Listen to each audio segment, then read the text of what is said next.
আসসালামু আলাইকুম, কেমন আছেন সবাই? আই হোপ সবাই ভালো আছেন। আলহামদুলিল্লাহ আমিও মোটামুটি ভালোই আছি। আমি ফারজানা নতুন দিনে নতুন আরেকটি ব্লগ ভিডিও নিয়ে আবারও আপনাদের মাঝে হাজির হয়ে গেলাম। প্রতিদিনের মতো আজও অনেক সকাল সকাল ঘুম থেকে উঠে একটু ব্যালকনিতে চলে আসলাম। দেখেন আমার রজনীগন্ধা ফুল গাছে অনেক সুন্দর ফুল ধরেছে। কয়েকদিন আগ থেকে আর কি করি দিয়েছিল, তো হঠাৎ করে দেখি প্রচণ্ড ঘ্রাণ, ঘরে থাকাই যাচ্ছে না ঘ্রাণে। তো কিসের ঘ্রাণ, এই জন্য একটু ব্যালকনিতে আসলাম। এসে দেখি ফুলগুলা ফুটে আছে, এত সুন্দর লাগছিল দেখে, অনেক ভালো লাগছিল। প্রথম আর কি ফুটলো রজনীগন্ধা গাছে আর কি ফুল, তো দেখে তো ভালো লাগছিল। পরে একটু পানি দিয়ে নিলাম, সব গাছগুলোতে পানি দিয়ে পরে রান্নার জন্য চলে আসলাম। সকালে নাস্তা করে নিয়েছি, তারপরের থেকে ভিডিওটা স্টার্ট করেছি। এই যে আমি ধনিয়া পাতাগুলো নিচের দিকের অংশটা কেটে পরে একটা পটে ভরে রেখে দিচ্ছিলাম। ক্রিম রোলের পট ছিল এগুলা। যখন এই পটগুলা নিয়ে আসে আমি দেখা যাচ্ছে ফেলে দিই না, রেখে দিই, কারণ দেখা যাচ্ছে মরিচ, তারপর ধনিয়া পাতা, সব কিছুই আর কি টুকটাক জিনিসগুলো রেখে ফ্রিজে রাখা যায়। তো আমি ভালোভাবে নিচে টিস্যু পেপার দিয়ে ধনিয়া পাতার নিচের অংশটা আর কি গোড়াটা কেটে পরে রেখে দিলাম। অনেক দিন পর্যন্ত এইভাবে রাখলে কিন্তু ভালো থাকে, ইচ্ছা করলে এইভাবে আপনারা রাখতে পারেন। পরে রেখে আমি এখন পালং শাক এনেছিল সামিউলের বাবা, সেইগুলো আর কি বেছে নিচ্ছিলাম। এটাই দুপুরে আজকে রান্না করব। আর গত দিনের একটু তরকারি আছে, সামিউলের বাবা যেহেতু দুপুরে খায় না, রাত্রে দেখা যাচ্ছে কোনো একটা ভর্তা করে নিব। আর তরকারি কিছুটা আছে, গতদিন রান্না করেছিলাম, সেটা আর কি সামিউলের বাবা খেয়ে নেবে, ওইটা দিয়েই তার হয়ে যাবে। তো ভাবলাম যে পালং শাক সামিউলের বাবা কিন্তু খায় না, তাই আমি একটু রান্না করব আজকে ঝাল ঝাল করে। সামিউলের বাবার জন্য আমি দেখা যাচ্ছে তরকারিতে ঝাল অনেকটাই কম দিই, কিন্তু আমি কিন্তু প্রচুর ঝাল খাই। সামিউলের বাবা খেতে পারে না, আমি এই জন্য দেখা যাচ্ছে মরিচ, কিছু কিছু মরিচ আবার রান্নার ভিতরে কিন্তু আস্ত দিয়ে দিই, কারণ খাওয়ার সময় আমি ওইগুলা দিয়ে আর কি ভাতগুলা খাই। তো এই যে শাকগুলা বেছে নিচ্ছিলাম, ভালোভাবে পরিষ্কার করে কুটে নিচ্ছিলাম। তো শরীরটা তেমন একটা ভালো না, গতদিন কিন্তু আমি কোনো ভিডিও দিতে পারিনি, কয়েকদিন ধরেই সমস্যা হচ্ছে।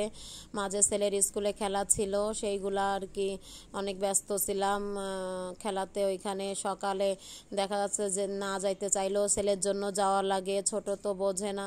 সকালে গেছিলাম 10টার দিকে, আর মাগরিবের আজানের পরে আসছিলাম। অবশ্যই নেট কিনেছিলাম, কিন্তু বুঝতে পারিনি যখন ভিডিও আপলোড দিচ্ছিলাম অর্ধেকটা আর কি অর্ধেকটা যে আর কি থেমে যায়, তখন আমি বুঝতে পারছি না। পরে চেক করে দেখি আমার নেট শেষ, এই জন্য আমি বুঝতে পারিনি। সেদিন পরপর 2 দিন ভিডিও দেয়নি, আবার গতকালকেও ভিডিও ছাড়তে পারিনি। আমি আন্তরিকভাবে দুঃখিত, প্লিজ সবাই আমাকে একটু সাপোর্ট করবেন। গতদিন আবার শুক্রবার ছিল, আমি বাইরে ছিলাম, বাইরে বলতে একটু বাণিজ্য মেলায় গিয়েছিলাম, সেইখানে আর কি সকালে গেছি 6টার দিকে, আর অনেক দূরে আসতে আসতে অনেক রাত হয়ে গেছিলো, প্রায় 10টা বেজে গেছিলো। গতকালও কোনো ভিডিও ছাড়তে পারিনি, তো এই ভিডিওটা আগের ছিল আর কি, সেটাই ছেড়ে দিচ্ছি। তো সবাই প্লিজ ভিডিওটা দেখবেন, ছোট্ট একটা লাইক দিয়ে কন্টিনিউ করবেন। আর এই পর্যায়ে এসে সবার কাছে আমি ছোট্ট একটা রিকোয়েস্ট করে নিচ্ছি আর কি। আপনারা যারা আমার চ্যানেলটা সাবস্ক্রাইব করেছেন তাদের তো বরাবরের মতোই অনেক অনেক ধন্যবাদ। আপুরা ভাইয়ারা সবাই আমাকে সাপোর্ট করেন, অনেক সুন্দর সুন্দর কমেন্ট করেন, যা দেখে অনেক ভালো লাগে। এই জন্য আপনাদের এত উৎসাহ পাই বলেই কিন্তু আমি ভিডিও তৈরি করতে আরও উৎসাহ আর কি জাগে আমার। তো গত পরশু দিন একটা ভিডিও ছেড়েছিলাম বৃহস্পতিবারে, তো সেটা কিন্তু কোনো কারণে অনেক তাড়াহুড়া করে, সেদিনও কিন্তু আমার ছেলের স্কুলে খেলা ছিল, তাড়াহুড়া করে ভিডিওটা ছেড়েছিলাম। বাড়িতে এসে তাকে একা স্কুলে রেখে আইছিলাম, তাড়াহুড়া করে ছেড়ে আবার স্কুলে চলে গিয়েছিলাম। তো জানি না কোনো কারণে হয়তো বা কোথাও চাপ লেগে আমার কোনো অপশন বন্ধ হয়ে আছে নাকি, এই জন্য কিন্তু কেউই কমেন্ট করতে পারছেন না। ওইখানে কমেন্ট বক্স বন্ধ আছে কেন জানি না, আমি এটা ঠিকও করতে পারিনি। তো যাই হোক, প্লিজ আমাকে আর কি সাপোর্ট করবেন, একটু আমার ভিডিওটা দেখে ছোট্ট একটা লাইক দিয়ে কন্টিনিউ করবেন। তো অনেক টেনশন হচ্ছিল, ভিডিওটা আমি ছাড়তে পারিছিলাম, কিন্তু কেউই কমেন্ট করতে পারছিল না। পরে আপুদের কাছে শুনে আর কি বলছিলাম, বলার পরে আপুরা বলল কোনো সমস্যা নেই, এমনটা মাঝে মাঝে সবারই কম বেশি হয়। আমি হয়তো বা কমেন্ট বক্স অফ করে রেখেছি, কোনোটা চাপ পড়ে গিয়েছে, কিন্তু আমি আর কি ওটা খুলতে পারছি না। তো যাই হোক, কিন্তু ভিউ কিন্তু আছে, আবার লাইকের সংখ্যাও মোটামুটি আছে, শুধু কমেন্টই কেউ করতে পারছে না। তো সবাই কমিউনিটিতে যে কমেন্ট করছে আমাকে, তো একটু টেনশন মুক্ত হয়েছে আপুদের সঙ্গে কথা বলে।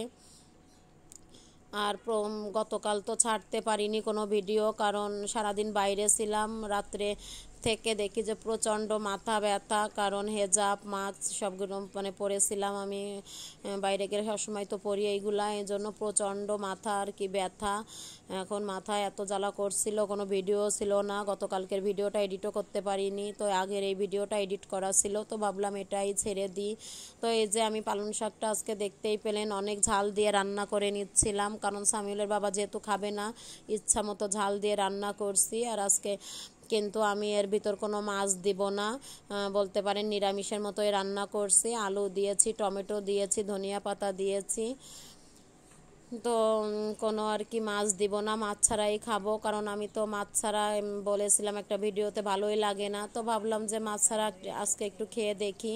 আর আগে তরকারি আছে রান্না করা, সেটাই আর কি মাছ ছিল, তো সেটা থেকে নিয়ে নিব। তো যাই হোক, এই যে রান্নাটা আমার প্রায় হয়ে এসেছে। আর পালং শাকটা কিন্তু আমার অনেক পছন্দের, শাকের ভিতরে লাউ শাক, পালং শাক আমার কিন্তু অনেক পছন্দের, এই দুইটা শাক অনেক পছন্দ আমার। আর এইদিকে সামিউলের বাবা সন্ধ্যার সময় মিষ্টি নিয়ে এসেছিলো, বেবি সুইটসগুলা, সেটা সামিউলকে দিয়ে দিলাম, খেতে চাচ্ছিল। আর এইদিকে আর কি হাঁসের ডিম নিয়ে এসেছিলো 4টা, তো সেইগুলা সামিউলের বাবা বললো এখনই সিদ্ধ করো, তো সিদ্ধ করে এই যে লবণ ছিটিয়ে দেব, কেটে নিচ্ছিলাম। তো আমরা 3জন মিলে খেয়ে নিলাম 4টা ডিম। তো কেমন লাগলো আজকের ভিডিওটা অবশ্যই কিন্তু সবাই কমেন্ট করে জানাবেন, ভালো লাগলে ছোট্ট একটা লাইক দিয়ে ভিডিওটা কন্টিনিউ করবেন, আমি আশাবাদী। তো এই যে কথা বলতে বলতে আমি ভিডিওটা শেষ করছি, খুব বেশি বড় করব না। তো সব মিলিয়ে কেমন লাগলো অবশ্যই কিন্তু আপনারা জানাবেন। তো সবাই ভালো থাকবেন, সুস্থ থাকবেন, আমাদের জন্য দোয়া করবেন। আল্লাহ হাফেজ।